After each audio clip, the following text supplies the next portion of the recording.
Hello, my friends, and welcome back to Pod English. I'm Kim. Today, you will listen to a short story, a true life-changing story. This episode is part of our 5-minute listening and shadowing practice. You can enjoy this even if you only have 5 minutes, on the bus, while cooking, or when you're walking to university or back home. It's a story about one small moment that changed everything.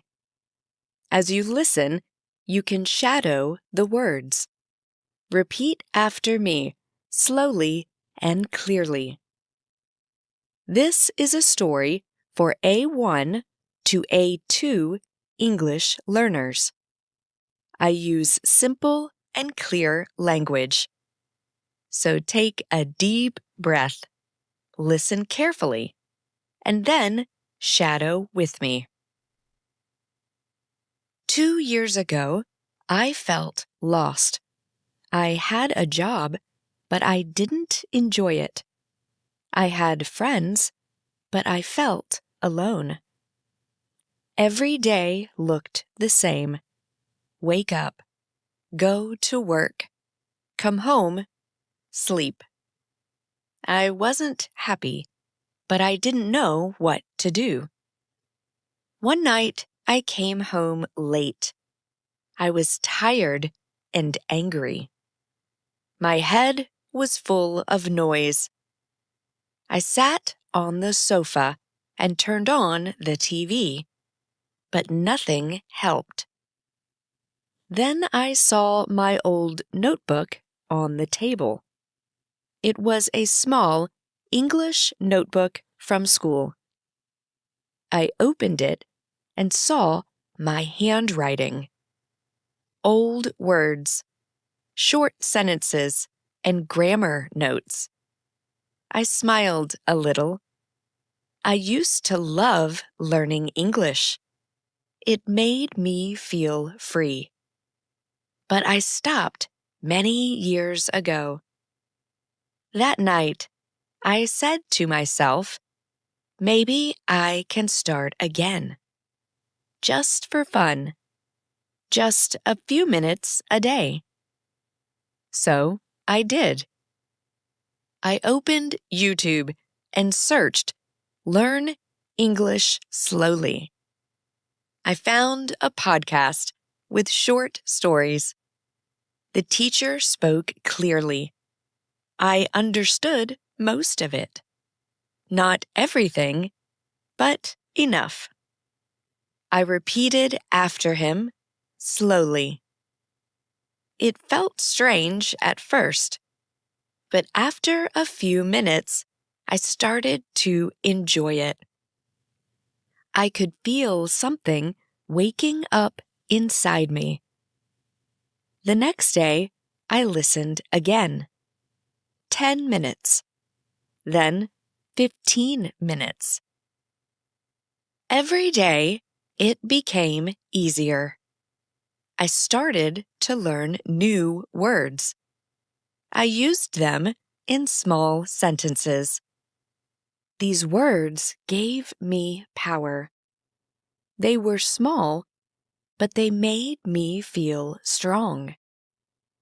After 1 month, something beautiful happened. My English improved just a little, but my life changed a lot. I started to think differently.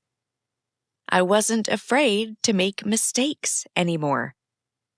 I wasn't waiting for the right time to do things.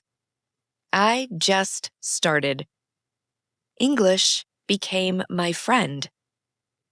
When I felt lonely, I listened to English podcasts. When I felt tired, I watched short English videos. And every time, I learned something new. A new word, a new phrase, or just a new idea. I started writing short notes in English. Today, was a good day. I talked to a stranger. I smiled at someone.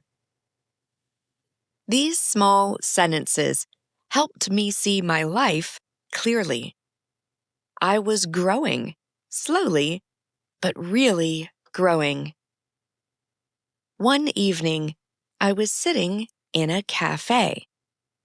Next to me, two tourists were speaking in English. Before, I would stay quiet. But that day, I smiled and said, "Hi, are you visiting here?" They smiled back. We talked for 5 minutes. Nothing special, but for me, it was a big victory. After they left, I felt proud. I said to myself, "This is why I started learning again."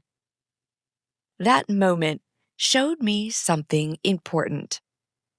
Sometimes, learning a language isn't just about grammar or vocabulary. It's about learning to connect, to understand people, to share your story, to feel part of something bigger.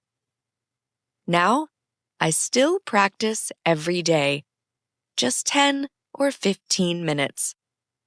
Sometimes I shadow podcasts. Sometimes I read short stories aloud. Sometimes I record myself and listen again. I don't study because I have to. I study because I want to. Because English is not just a language for me. It's a reminder that I can always start again. All right, that was a beautiful story. Simple, true, and powerful. Try repeating these sentences right now. I used to love learning English. I used to love learning English. I started to enjoy it. I started to enjoy it. I said to myself, maybe I can start again. I said to myself, maybe I can start again. Here are some shorter phrases you can practice. I felt lost. I felt lost. I didn't know what to do. I didn't know what to do. I started again. I started again. I felt proud. I felt proud. Try repeating these sentences right now, slowly, clearly, and with emotion. Thank you for listening to another episode of Pod English. I'm Kim, and I'll see you in the next shadowing practice. Until next time, keep learning, keep growing, and keep believing in small changes. Bye for now.